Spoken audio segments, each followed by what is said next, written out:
Hi, my name is Bharat Vishwakarma and I'm an MBA from Nirma University and a businessman since 5 years.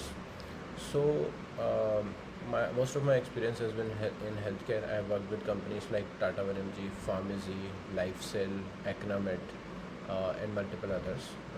And I have also helped multiple D2C brands in their growth. Personally, the detailed and most extensive experience I have is of starting a pharmacy, and I'm creating this video so that young people who want to get into this business does not make these mistakes and learn from this so that their business can be successful.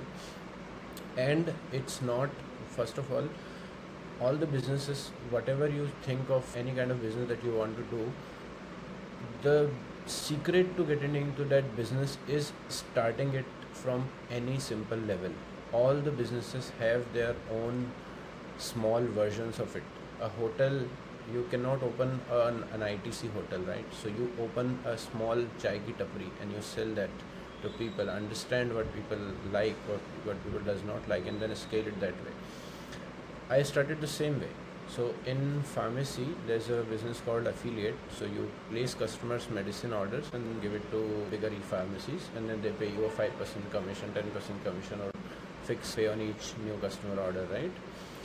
So that was the start. That was a simple business, a simple start. So we started that and were earning around 20,000 rupees monthly on commissions. That gave us a very good idea about how to get into this business, what customer wants, what are fast moving items, right? And what are the average order value, how much is margin, all of those things. And then we decided that we want to start medical store. So I, a founder in my past work, and then we separated our ways and then started working. So before you start a pharmacy, do a research of, let's say, 2 to 3 days at max, where you talk to people who are running their own pharmacies. Or if you are watching this video, you don't need to talk to them as well. I am the pharmacy owner. I'll tell you what all is needed to be successful in this business. Right. So first of all, we'll talk about 4 things: basics, operations, marketing, and success factors. So basics is license. So anyone can get a license. You don't need a B Pharma degree to get a pharmacy license. You get a pharmacy license as a businessman. What you need is to put one person who is a pharmacist, who is a B Pharma, to put his name on your license. So the license is going to be on your name. Whether you are an MBA or an engineer or a BSc or BCom, you can get the license. What you need is, you need a pharmacist. Whenever you hire a pharmacist, tell the pharmacist that you are going to open a pharmacy, and would you be my first employee? If he agrees to become your first employee, take his documents and open the shop. If he leaves within 6 months time or 1 year's time, hire another pharmacist, take his license, put it on your license, take his degree and put it on your license. So license is easy. So most of the states in India have their own processes where you can apply and get the license fast. Sometimes you also need to pay some kind of bribes, about 25,000 to 30,000 rupees in some cases. I'm not saying for all businesses. कहीं कहीं पे देना पड़ता है. Second important thing is shop. आप shop और देखो कि आप किस टाइप का बिज़नेस करना चाहते हो. अगर आप बहुत छोटा सा बिज़नेस करना चाहते हो तो बहुत अच्छी बात है. अगर आप एक छोटे से फार्मेसी से स्टार्ट करना चाहते हो कि यार मुझे तो 120 स्क्वायर फीट इज़ मिनिमम, मतलब गवर्नमेंट ये बोलती है that you need at least 120 square footage of a shop to start a medical pharmacy, because उतना लगता है. And then you also need a fridge to keep cold chain items in them, right? So shop जितनी छोटी से start करो उतना ज़्यादा अच्छा है. जितने मिनिमल इंटीरियर और मिनिमल आइटम से स्टार्ट करो उतना अच्छा स्टार्टिंग में. आई एम नॉट सेइंग कि बस कुछ you put 50 lakh rupees on interior of a pharmacy. Unless you have a very good experience in pharmacy business, please do that. If you don't have an experience and this is your first job, I would go very lean with the interior. आप racks खरीदो, racks पे सामान रखो, एक counter खरीदो second hand, उसके ऊपर अपनी पूरी बिलिंग करो. Just take an experience. है ना। एंड फार्मेसी स्टार्ट करने में 2-2.5 लाख से ज़्यादा का टाइम पैसा नहीं जाएगा। This much risk at this point of time any one can take. आप पिताजी से, माताजी से, किसी से भी जाके यार मुझे इतना इन्वेस्ट करना है, तो वो भी आपको बोल देंगे कि भाई हाँ ठीक है चलो करवाते हैं, किसी से लेके कुछ करके, ठीक है। तो शॉप्स एंड देन लोकेशन बहुत इंपॉर्टेंट होती है शॉप में। So there are multiple types of location. आपको किस टाइप की लोकेशन, किस एरिया में आप रहते हो, आपको वो एनालाइज करना पड़ेगा एंड देन यूज़ करना पड़ेगा। जैसे कि अगर आप मेन रोड पे अगर आप लेते हो, तो मेन रोड पे अलग टाइप के आइटम बिकते हैं कंपेयर टू अगर आपने एक मेडिकल स्टोर एक सोसाइटी का एरिया है जिसके आसपास खोली है। जैसे कि मेरी एक शॉप थी जो मेरी एक शॉप है जो मेन रोड पे है, तो उस पे जो आइटम बिकते हैं ना वो OTC वाले आइटम्स ज़्यादा बिकते हैं, और OTC वाले आइटम्स कस्टमर्स आके लेते जाते हैं, वहाँ पे कस्टमर्स के ऑर्डर्स बहुत कम हैं। मेरी दूसरी शॉप जो है एक क्लस्टर में है जिसके अंदर मोर देन 20 रेसिडेंशियल सोसाइटीज़ हैं। तो वहाँ पे OTC आइटम की सेल थोड़ी सी कम है, बट वहाँ पे कस्टमर्स के प्रिस्क्रिप्शंस ज़्यादा हैं, जो मंथली फिलिंग प्रिस्क्रिप्शंस होते हैं ना वो ज़्यादा है। And then you can also open a pharmacy inside a medical store, जहाँ पे डॉक्टर्स आपको बता देंगे केवल जो 20-25 मेडिसिन चल रही है, 100 मेडिसिन चल रही है, वो आपको बता देंगे, वही स्टॉक करना है, वही बेचना है उन फार्मेसीज़ में। उसका रेवेन्यू भी बहुत ज़्यादा अच्छा होता है, राइट। तो वो आपको डिसाइड करना है किस टाइप की शॉप आप कर रहे हो। इन्वेस्टमेंट मैंने आपको बता दिया कि इन्वेस्टमेंट यूजुअली लगता है अराउंड 2-2.5 लाख स्टार्ट करने में, एक मिनिमल सेटअप में। एंड आपकी जो शॉप होती है वो आप अब जिस मार्केट में शॉप ओपन करते हो, वो मार्केट आपको आके ये मेडिसिन रेगुलर लगती है, आपको वो मेडिसिन रखना स्टार्ट करना पड़ेगा। कस्टमर आएंगे कि मेरे को अगरबत्ती दो मच्छर वाली, सो आपको वो चीज़ रखना स्टार्ट करना पड़ेगा। एंड सो आपको जो शॉप है, जैसे आपने ओपन करी, 2-2.5 लाख का इन्वेस्टमेंट किया, तो ये मान के चलो कि अप टू 1 ईयर जब तक कि उस शॉप में उतने आइटम्स आ नहीं जाते जो उस एरिया में चलते हैं, तब तक आपकी शॉप में आपको इन्वेस्टमेंट करते रहना पड़ेगा। हर महीने आपका जो भी प्रॉफिट होगा वो प्रॉफिट उसके अंदर जाएगा। ये मान लो कि 1 साल तक आपको अपना शॉप का प्रॉफिट वापस स्टॉक में डालना है, तो ही आपका बिज़नेस सक्सेसफुल रहेगा। अगर आप ये करना चालू कर देते हो कि फर्स्ट मंथ में अगर अपने को 60,000 का प्रॉफिट हुआ, उसमें से 40,000 अपन ने किस्त भर दी, 20,000 वापस बिज़नेस में डालें, तो इस जो ग्रोथ होगी बहुत स्लो होगी, ठीक है। तो इन्वेस्टमेंट भी आपको कम ही रखना। जो आपकी ये फार्मेसीज़ होती हैं, हॉस्पिटल के अंदर की फार्मेसीज़ होती है, उसमें हॉस्पिटल वालों को भी आपको बहुत ज़्यादा पैसा देना पड़ता है। तो आई वुड नॉट सजेस्ट कि हॉस्पिटल फार्मेसी में जाओ पहले। अगर आपके पास 40-50 लाख रुपए, 25 लाख रुपए रखे हुए हैं तो जा सकते हो, कोई दिक्कत नहीं है। And then initial stock. So initial stock के लिए आपको बहुत ज़्यादा स्ट्रगल करने की ज़रूरत नहीं है। आपका जो भी लोकल मार्केट है, उस लोकल मार्केट में जाओ, 5-7 डीलर से बात करो, मतलब एक दो फार्मेसिस्ट से बात करो, उन फार्मेसिस्ट के पास जाओ और एक डीलर चूज़ करो। उस डीलर को बोलो कि यार भैया मैं फार्मेसी ओपन कर रहा हूँ, मुझे 1-1.5 लाख का माल ख़रीदना है, जो भी रेगुलर चलने वाला है वो मैं आपको ऑर्डर दूंगा, बट मैं 2-3 फार्मेसी वालों से चेक करवाऊँगा कि ये माल सही है या नहीं, मतलब ये माल चलता है या नहीं चलता है, ठीक है, और लॉन्ग एक्सपायरी का होना चाहिए। तो वो आपको इनिशियल स्टॉक लेना है। और आजकल तो बहुत सारे इनिशियल स्टॉक के और स्टॉक के PDF जो हैं आपको ऑनलाइन मिल जाएंगे। आप ऑनलाइन जाके चेक करोगे तो आपको फास्ट मूविंग आइटम्स के वो मिल जाएंगे डेफिनेटली, ठीक है। तो वो फास्ट मूविंग आइटम्स आपको शुरू में रखना है। OTC आइटम भी बहुत ज़्यादा सेल होते हैं, जो आपके समझ लो कि 40-50% आइटम्स फार्मेसी में भी सेल होता है, कि आपके face washes, beauty creams, moisturisers, toothbrush, toothpaste, razor, blades, pads, multiple things. तो वो आपको फास्ट मूविंग आइटम्स आपकी लोकल फास्ट मूविंग आइटम वाले एरिया से लेना पड़ेगा। And then as I said, location matters. आपको चूज़ करना है कि आपको मेन रोड पे लेना है जहाँ पे OTC से ज़्यादा बिकता है, या फिर आपको क्लस्टर में लेना है, सोसाइटी क्लस्टर में जहाँ पे प्रिस्क्रिप्शन ज़्यादा होते हैं, प्लस OTC जहाँ पे लोकल सोसाइटी का क्लस्टर होता है, वहाँ पे होम डिलीवरी भी आपको करना रहता है। सो यू चूज़ वाइजली कि आपको किस टाइप की लोकेशन लेना रहता है। And location is always a gamble. आपको पता नहीं रहेगा कि आप ये लोकेशन काम करेगी या नहीं करेगी, इसीलिए मैंने बोला है कि आपको शॉप में जो इन्वेस्टमेंट शुरू में करना है बहुत मिनिमम। लाइसेंस पे पैसा खर्च करो, एक एम्प्लॉय पे पैसा खर्च करो, शुरू के इनिशियल टोटल स्टॉक पे खर्च करो। फास्ट मूविंग है वो आइटम, अगर आपकी दुकान नहीं चली तो कोई भी फार्मेसी वाला ले ले इस टाइप के उसमें करो and then checkout business. Successful जो है, सक्सेसफुल तो होता है फार्मेसी का बिजनेस। आपने देखा होगा कि रेस्टोरेंट्स जो होते हैं 90% बंद हो जाते हैं, 10% बचते हैं ऑपरेशनल एफिशिएंसी के लिए। फार्मेसीज, अगर आपके पास आधा भी ब्रेन है, if you have half a brain, then you will succeed, you will make enough profit to pay rent and salaries of your employees and save something for yourself. So successful तो business होता है, this is a business that is automated. आपने एक बार shop चालू कर लिया, आपको 4-5 success factors का ध्यान रखना पड़ेगा and then it will be automated. You can definitely become successful in this, it's very easy. So these are the basics and then आप ऑपरेशंस की बात करते हैं। ऑपरेशंस में मैं थोड़ा सा फास्ट बोलता हूँ ताकि हम लोग ये वीडियो बहुत जल्दी फिनिश करें।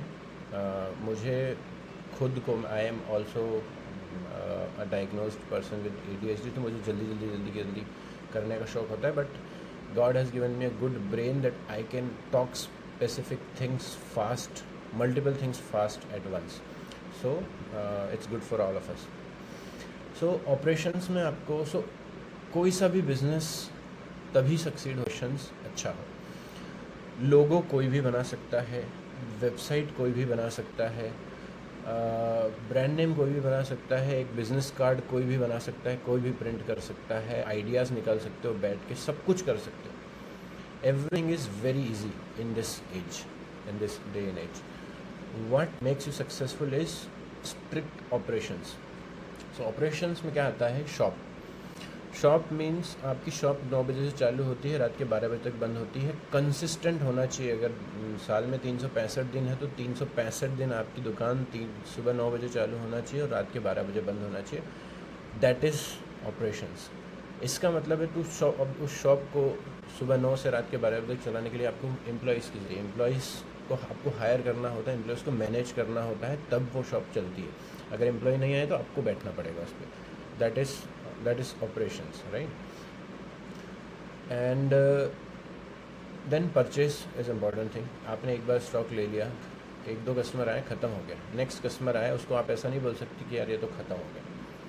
आपको अब जब एक कस्टमर आपके एरिया का है, वो आपके पास आके एक मेडिसिन लेके जाता है और उसको जब 4-5 बार ऐसा सुनने को मिलता है ना कि यार 4 में से 2 ही मिली मेडिसिन मिली, या फिर ये ख़त्म हो गया सर, ये कल ले जाना, या परसों ले, सो भी नहीं आया, राइट? तो उनका ट्रस्ट ख़त्म हो जाता है आपकी फार्मेसी में। That is the most important thing in your business.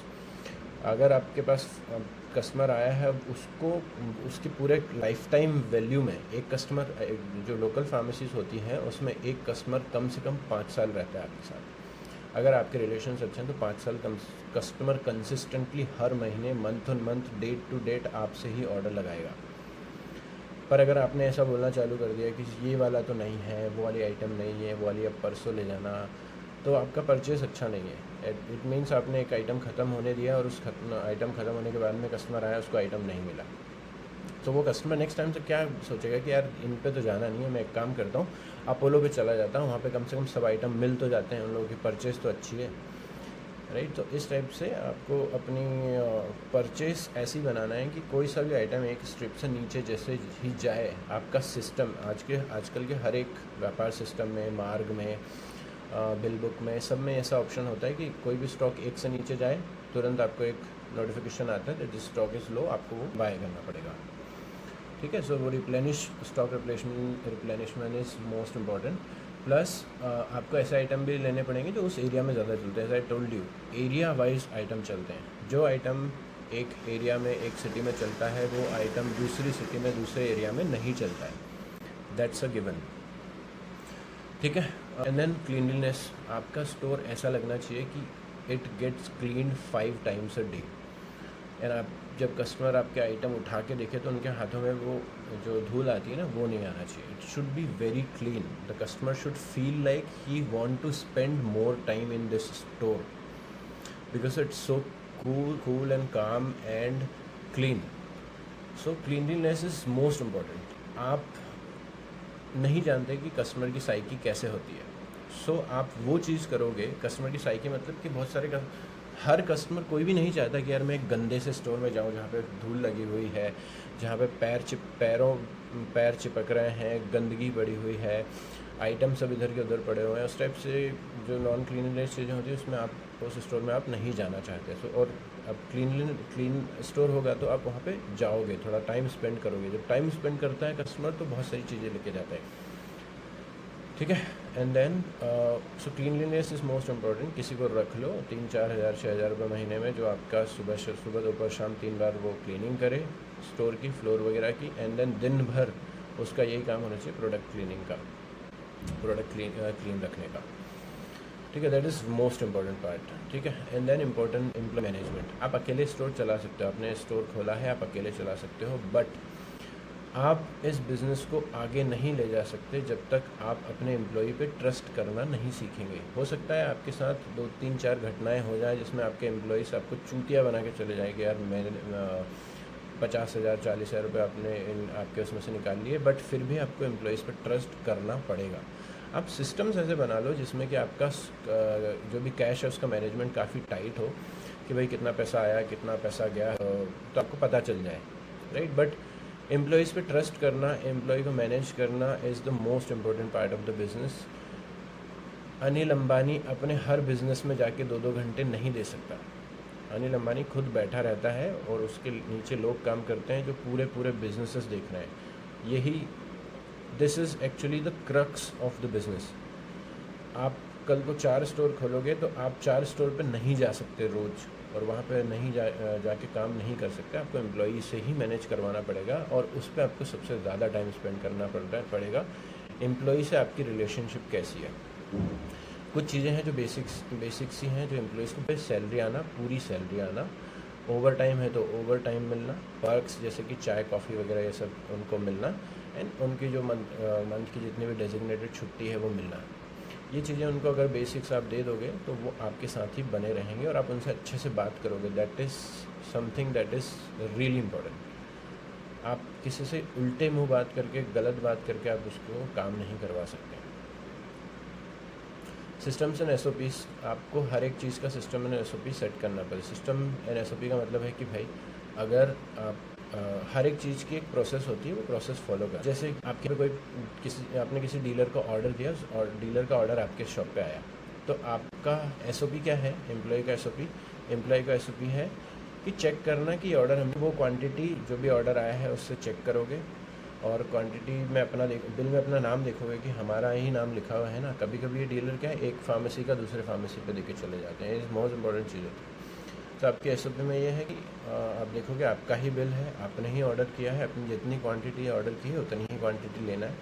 Dealers जो हैं ये सबसे ज़्यादा करते हैं कि वो आपको एक्स्ट्रा माल भेजने की कोशिश कर, इसकी मैंने काट दी तो अब काम करो ले जाओ उसको, तो वो आपको चेक करना है, जो एक्स्ट्रा आइटम है उसको वापस भेज दो डीलर के पास, भले जो मैंने ऑर्डर किया था वो मैंने रख लिया।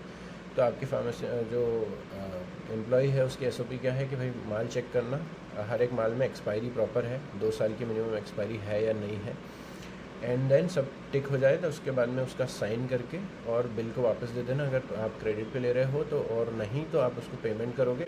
पेमेंट करने के बाद उस बिल का एक फ़ोटो व्हाट्सएप ग्रुप पे जाएगा, जो ग्रुप पे आपने लिखा है कि हाँ इसका पेमेंट मैंने कैश में कर दिया है, माल जैसा था वैसा। एक प्रोसेस होगी, ये प्रोसेस आपकी हर एक कस्टमर की हो सकती है। जैसे कि ऑर्डर लेने की प्रोसेस होती है, एक कस्टमर आया, उसने बोला कि मेरे को 1 महीने की मेडिसिन मंगानी है, और 1 महीने की मेडिसिन मंगानी है तो उसके अंदर 5 मेडिसिन है। एक मेडिसिन आप कस्टमर कितनी बार लेता है, दिन में 2 बार लेता है, 4 बार लेता है। जो बूढ़े लोग होते हैं वो बोलते हैं कि मैं सुबह वाली मेडिसिन दे दो, शाम वाली मेडिसिन दे दो। तो आपको वो लिखना पड़ेगा, आपको वो उनके फ़ोटो मंगाने पड़ेंगे, चेक करना पड़ेगा कौन सी मेडिसिन कितनी बार लेते हैं वो लेंगे। फिर आपको अपनी खुद की इंटरनल ट्रैकिंग के लिए कस्टमर का नाम, नंबर, एड्रेस, क्रॉनिक पेशेंट है, एक्यूट पेशेंट है, होम डिलीवरी चाहता है, होम डिलीवरी तो होम का एड्रेस, प्रॉपर मेडिसिन किसने ऑर्डर लिया है, कितना % डिस्काउंट देना है, ये सब चीज़ें लिख के एक फॉर्म में भर के आप उसका ऑर्डर लिखोगे और एक स्लिप बना के कस्टमर को दोगे कि भाई इतना है। आपको किसी एडवांस लेना है कस्टमर से तो एडवांस लोगे, फिर उसको स्लिप बना के दोगे। तो इस टाइप से आपको सिस्टम्स एंड एसओपीज़ हर चीज़ की सेट करना है, जो कि आपको धीरे धीरे समझ में आ जाएगी हर चीज़ की प्रोसेस क्या है। And then you create systems and SOPs in writing. आप डॉक्यूमेंट बना के उनको प्रिंट करके एम्प्लॉयज़ को दे सकते हो। So that is something that is a crux of operations. Inventory and billing software, इसके बिना तो आप काम नहीं कर सकते, मतलब इसके बिना ओल्ड स्टाइल में कैलकुलेटर पर आप ऐड करके दे सकते हो जो भी है।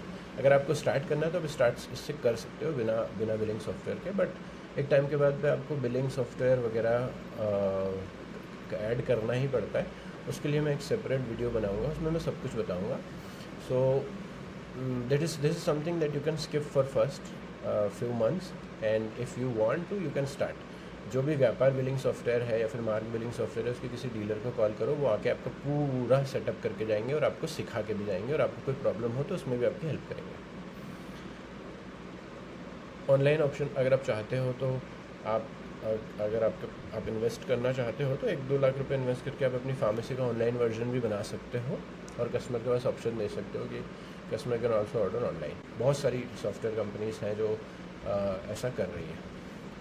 Customer relationship management is again we all know customer relationships are important।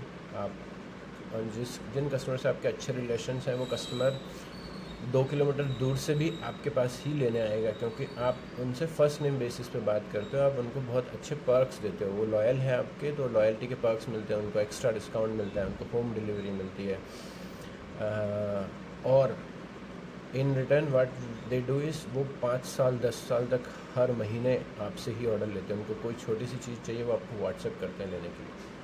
सो इन चीज़ों पे आपको ध्यान रखना है, ये सब चीज़ बेसिक है, ये सब चीज़ आप स्टोर ओपन करते हो तो आपके पास marketing. So marketing is something that is I would say optional at first. If you want to spend money then you can spend, but if you want to build it as a business that makes profit, आप marketing को शुरू में skip कर सकते हो और बहुत minimal रख सकते हो। बट मार्केटिंग एक ऐसा टूल है जो आपके बिजनेस को 2x 3x per month scale कर सकता है अगर आप उसमें पैसा डालो तो। सो मार्केटिंग का बेसिक रूल फार्मेसी में ये है कि आपकी फार्मेसी में ज़्यादा से ज़्यादा लोग, और मार्केटिंग जो है फार्मेसी बिजनेस की सबसे सिंपल है। जो बड़े ब्रांड्स होते हैं, D2C ब्रांड्स होते हैं, अमेज़ॉन, फ्लिपकार्ट वगैरह, या फिर आपके ओल्ड स्पाइस, हिंदुस्तान यूनिलीवर, ये इन लोगों को क्या है, मार्केटिंग करना रहता है पूरे पैन इंडिया पे। आपको किस पे मार्केटिंग करना है? आपको किन लोगों को बताना है कि भाई आपका ब्रांड एग्जिस्ट करता है, आपके पास जेन्युइन मेडिसिन अवेलेबल। आपको केवल 2 से 3 किलोमीटर के एरिया में बताना रहेगा। आपका जो टारगेट मार्केट है बहुत ही छोटा है। आपके टारगेट मार्केट में आप खुद भी एक लीफलेट लेके हर घर देना चालू करो और बताना चालू करो तो 6 महीने में आप पूरा कवर कर लोगे बात करके। That is possibility. That is why marketing of a pharmacy is really easy. It needs money, आपको पैसा डालना पड़ेगा। तो शुरू में आप क्या कर सकते हो कि हर महीने 2-3 हज़ार रुपये के लीफलेट्स लो बेसिक से, जो कि आप अफोर्ड कर सकते हो, और एक बंदे को बोलो या फिर एम्प्लॉयज़ को बोलो वो आसपास के लोग फार्मेसीज आसपास की सोसाइटीज़ में देखें। आप बैनर्स लगवा सकते हो, सोसाइटी वालों से बात करके 3-4 हज़ार रुपये पर मंथ में आप सोसाइटी के अंदर भी बैनर लगा सकते हो। लोकल कम्युनिटीज़ होती हैं, उनसे पार्टनरशिप करके उनको मेडिसिन दे सकते हो कि भाई एक सोसाइटी में है, उस सोसाइटी में पूरी मेडिसिन आपके यहीं से आती है। वो लोग अपनी सोसाइटी में अपने व्हाट्सएप ग्रुप में प्रमोशन कर देते हैं कि आपको कुछ भी लगे इस फार्मेसी पे चले जाओ, हमारा टाई अप है, इस पर 1% extra discount. No parking board वगैरह वो कर सकते हो। Discounts is something, if you can not afford marketing तो आप क्या अफोर्ड कर सकते हो? डिस्काउंट, कि भाई सामने वाला अगर 12% दे रहा है तो आप 13% दे सकते हो, but this is the last option, आप इसको सबसे लास्ट में कर सकते हो। देन आता है ब्रांडिंग। मार्केटिंग के अंदर ब्रांडिंग आता है कि आप अपना प्रॉपर लोगो बनाओ, प्रॉपर यूज़ करो जो हेल्थ से रिलेटेड हो, एंड देन उसी टाइप के एनवेलप्स बनाओ, और आपके दुकान से जाने वाला हर आइटम एक एनवेलप में जाना चाहिए, और उस एनवेलप पे तुम्हारा लोगो होना चाहिए। अगर एक पन्नी में जा रहा है तो उस पन्नी पे भी तुम्हारा लोगो और एड्रेस और फ़ोन नंबर होना चाहिए। ये सब जो है ब्रांडिंग में आता है, क्योंकि वो जो चीज़ें आपके शॉप से बाहर जा रही हैं वो किसी न किसी दूसरे काम में आती है। जैसे हमारे एनवेलप्स हैं, वो एनवेलप्स कस्टमर मल्टीपल चीज़ों में यूज़ कर सकते हैं। बहुत सारे कस्टमर आके बोलते हैं कि सर आपके 10-15 एनवेलप दे दो, हमारे दूसरे काम में आते हैं, हम फ्री में दे देते हैं। That builds a brand. Customer को वो याद रहता है कि हाँ ये इस फार्मेसी का नाम ये है। Then Google my business, this is something that you can do on your own. मतलब गूगल माई बिज़नेस की प्रोफाइल आपको खुद से बनाना है। डेली आप उस पर फ़ोटो लगा सकते हो, हर एक चीज़ सर्विसेज है उसकी फ़ोटो लगा सकते हो, और अपने हर एक कस्टमर को बोलो कि रिव्यू करें। और गूगल रिव्यू करने का सबसे बेस्ट ऑप्शन है, जो डीलर डिस्ट्रीब्यूटर्स आते हैं ना आपकी शॉप पे, उन डीलर डिस्ट्रीब्यूटर्स को बोलो कि भाई आप हमारी फार्मेसी का 5 स्टार रिव्यू करें। वो लोग करके भी जाएंगे क्योंकि उनको आपसे ऑर्डर चाहिए। हमारे स्टोर में 300 प्लस रिव्यूज़ डीलर डिस्ट्रीब्यूटर्स से आए हैं, एंड 300 प्लस रिव्यूज़ एक लोकल फार्मेसी के यूजुअली करना बहुत टाइम में थोड़ा टाइम लगता है। बट आप अगर आप कंसिस्टेंटली ऐसे करोगे डीलर डिस्ट्रीब्यूटर और कस्टमर्स से, तो आपका गूगल माई बिजनेस पे टॉप पे आने लगेगा। आप आसपास के एरिया में कोई भी फार्मेसी सर्च करेगा तो आपका बिज़नेस टॉप पे आएगा, क्योंकि गूगल जिस पे ज़्यादा रिव्यू होते हैं उसको टॉप पे करता है, और जेन्यून रिव्यूज़ रहेंगे ये सब, क्योंकि डीलर डिस्ट्रीब्यूटर आपकी दुकान पे ही आ रहे हैं, और so it can not be counted as a fraud as well, है ना। सो ये जो चीज़ें हो गई, ये आपकी बेसिक हो गई फार्मेसी से रिलेटेड। इतना अगर आपने कर लिया तो आपका स्टोर चल जाएगा, आपको प्रॉफिटेबली हो जाएगी। But there are some success factors of a business जो आपको मतलब आपकी सक्सेस गारंटीड कर देगा। सो ये सक्सेस फैक्टर्स हैं। आपको अपना स्टोर जो आपने बोला है उस टाइम पे ओपन करके रखना पड़ेगा। ऐसा नहीं है कि आपने अपने 9 से रात के 12 बोला है और आपने दोपहर में 2 से लेकर 4 तक बंद कर दिया कि मैं घर सो के आ रहा हूँ। सब ऐसा नहीं चलेगा। ओपन 24/7 अगर आपके अप्रूवल आपको मिल जाए तो 24/7 ओपन रखो, तीन शिफ्ट में काम करो, बट स्टोर आपका 100% हमेशा ओपन रहना चाहिए। तो आपको कुछ नहीं होगा, तो आपका स्टोर चलेगा। क्योंकि कस्टमर क्या करता है, कस्टमर हमारे जैसे नहीं सोचता है कि मैं वहाँ पे कस्टमर क्या सोचता है कि यार मेरे को ये आइटम चाहिए, मैं तुरंत जाके लेके आ जाता हूँ। कस्टमर ज़्यादा दिमाग नहीं लगाता है कि मैं क्या करूँ, गूगल सर्च करता हूँ, फिर ये सर्च करता हूँ, फिर इतनी रिसर्च करता हूँ, फिर जाके लेता हूँ। जो लोग जिनको जिस चीज़ की ज़रूरत होती है वो तुरंत गाड़ी उठाते हैं, जाते हैं स्टोर पे और लेके वापस आ जाते हैं।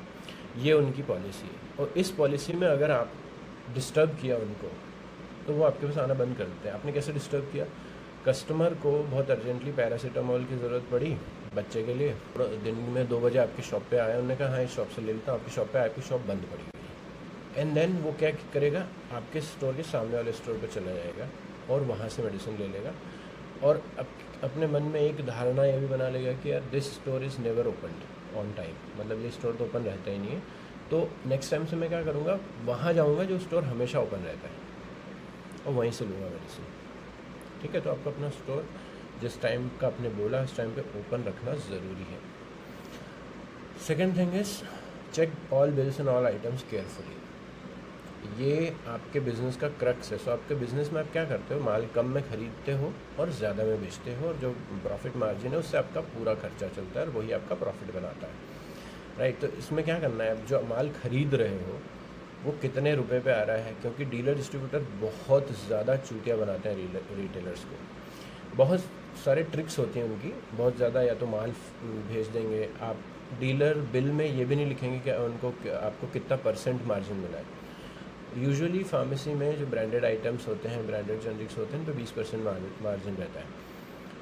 कुछ आइटम पे वो आपको 15% मार्जिन ही देते हैं और आपको पता भी नहीं चलेगा। रीज़न, बिल ऐसे होता है, ऐसे लिखा रहता है कि भाई MRP, rate, GST, bill discount या फिर CD, एंड देन स्कीम का डिस्काउंट या फिर स्कीम का टी जो, एंड दैट्स इट। जो रेट है वो रेट आप खुद से चेक तो करते नहीं हो कि ये कितने % रेट पे आया है। हर एक बिल में एक दिन में अगर आप 20 बिल या फिर 25 बिल देख रहे हो, और 25 बिल में हर एक आइटम का आप % तो नहीं निकालोगे, right, until unless you create a setup जिसमें आप चेक कर सकते हो। तो आपको तो इस टाइप से वो आपको 15% मार्जिन पे देंगे, 5% CD देंगे। आपके मन में ये लगेगा कि 20% आ रहा है, फिर 5% CD आ रही है, फिर 30% CD आ रही है। ऐसा नहीं होगा, मतलब इट विल नॉट वर्क। सो वो लोग आपको बहुत ज़्यादा चूतिया बनाते हैं। डीलर डिस्ट्रीब्यूटर्स रिटेलर्स को हमेशा चूतिया बनाते हैं आपको, और वो ही आपके बिज़नेस को आगे बढ़ाते भी हैं।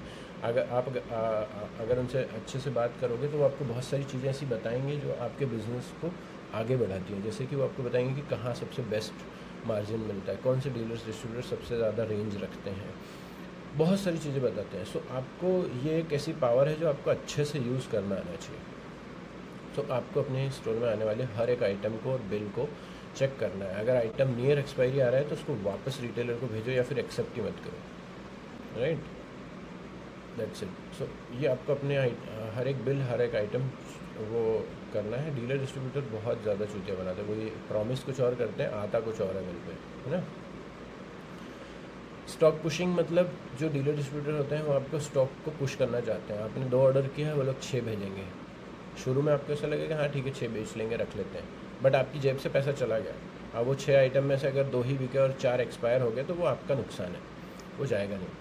तो और ये डीलर डिस्ट्रीब्यूटर का सबसे बेस्ट ऑप्शन है अपने एवरेज ऑर्डर वैल्यू को बढ़ाने का, कि सर वो स्कीम काट दी, आपने 2 ऑर्डर किया था और 3 पे स्कीम आ रही थी तो मैंने 3 + 4 कर दी, तो आपका भी प्रॉफिट हो गया, बट आपके जेब से तो पैसा चला गया ना। आप स्ट्रगल कर रहे हो आपके दूसरी एसेंशियल परचेस करने के लिए। So we against stock pushing, उतना ही स्टॉक अपनी शॉप में रखो जो आपको पता है कि भाई 1 महीने में चला जाएगा। Analyse brand and run what works, ये जेनरिक से रिलेटेड है। जेनरिक में बहुत सारे आइटम्स ऐसे होते हैं जो चलते नहीं हैं, मतलब दे डोंट वर्क वेल। आपने जेनरिक में सर्दी खांसी जुकाम की टेबलेट खरीदी जो कि काम नहीं करती है, तो कस्टमर आके बोलता है अरे सर वो मेडिसिन ले गया था उससे मेरे को कोई मतलब नहीं है, उससे मेरे को कुछ फ़ायदा नहीं हुआ। तो आप चेक करो, सिप्ला ज़्यादा अच्छा करता है, जनता अच्छा करता है, कौन सा ब्रांड ज़्यादा अच्छा चल रहा है, उन्हीं की मेडिसिन चलाओ। मनी मैनेजमेंट मतलब आपके पास डेली हर डे के लिए आपका एक एवरेज अमाउंट जो होता है कि मुझे 15,000 की परचेस करनी है, 10,000 की परचेस करनी है, वो नेक्स्ट 7 डेज़ का आपके अकाउंट में होना चाहिए। And at the end of the month जहाँ पे आपको सब बिल्स पे करने होते हैं, वो बिल्स पे करने के लिए आपके पास पैसा होना चाहिए। तो आप हर डे एवरी डे 2,000-3,000 रुपीज़ जो है आप दे सकते हो किसी सेविंग्स अकाउंट में, ताकि मंथ एंड में आप राइट। कंपटीशन, आपको कंपटीशन के बारे में सोचना तक नहीं है। ये चीज़ मैंने नोटिस की है 2-3 स्टोर्स खोल के इन बड़ी ई फार्मेसीज में काम करके, कि कंपटीशन से जितना लोग डरते हैं ना, ये उतना भयानक है ही नहीं, इससे कुछ भी लेना देना नहीं है। मतलब कंपटीशन में, मतलब हमारा फर्स्ट स्टोर ऐसी जगह पे खुला था जहाँ पे आसपास 6 स्टोर्स थे मेडिकल के, कुछ भी कम नहीं हुआ। रीज़न बीइंग कि इसका जो ओवरऑल ग्रोथ है फार्मेसी का, वो ओवरऑल पाई ही हर साल बढ़ते रहता है। आप हर बार कस्टमर एक डॉक्टर को दिखाता है और हर बार एक डॉक्टर एक कस्टमर को बोल देता है कि भाई तुम मेटफॉर्मिन लेना चालू करो, तो डिमांड बढ़ रही है, आपका फार्मेसी भी चल जाए, आपको भी प्रॉफिट चल जाए। कंपटीशन से आपको इतना ज़्यादा टेंशन लेने की ज़रूरत नहीं है। हाँ, कंपटीशन को आप बहुत अच्छे तरीके से यूज़ कर सकते हो। कैसे यूज़ कैसे करना है, किसी एम्प्लॉइज़ जो नया एम्प्लॉय आया या फिर किसी अपने रिलेटिव्स वगैरह फ्रेंड वगैरह को भेजा कि उस फार्मेसी पे जाके चेक करके कि वो ये आइटम कितने में दे रहा है, वो आइटम कितने में दे रहा है, राइट। वो आइटम अगर आप उस एरिया में उतने में चलता है तो आप उतने में बेचो, सो दैट कस्टमर को ऐसा नहीं लगे कि और ये आइटम वहाँ पे तो 10 रुपये में मिल रहा है और ये मेरे को 15 में दे रहा है, तो ये चूतिया बना रहा है, इससे नहीं लेना है मेरे को, all of this things, right. So competition के बारे में सोचना नहीं है, कंपटीशन को अच्छे से यूज़ करना है। और रिस्पॉन्सिबिलिटी, जब भी आप एम्प्लॉई हायर करते हो तो एम्प्लॉई को सबसे पहली चीज़ आपको ये बोलना है कि यार यहाँ पे हमारे यहाँ पे तुम अगर काम कर रहे हो, if you want to work with us, then whatever work I give you for 8 hours, you are responsible for it. You cannot make excuses कि ऐसा हो गया, वो उसकी वजह से हो गया, वो इसकी वजह से हो गया। It is your responsibility, you need to take care of it. अगर कुछ गड़बड़ होती है तुम्हारी शिफ्ट में तो वो तुम्हारी रिस्पॉन्सिबिलिटी है, ठीक है, वो तुमको मैनेज करना। That is something that is important as part of success management. And purchase management ने आपको बता दिया। परचेस मैनेजमेंट मतलब कि आइटम कभी स्टॉक आउट होना नहीं चाहिए, और आइटम वही लो जो आपने ऑर्डर किया है, नियर एक्सपायरी आइटम नहीं रखना है। परचेस मैनेजमेंट आपको बहुत फ्लॉलेस रखना है।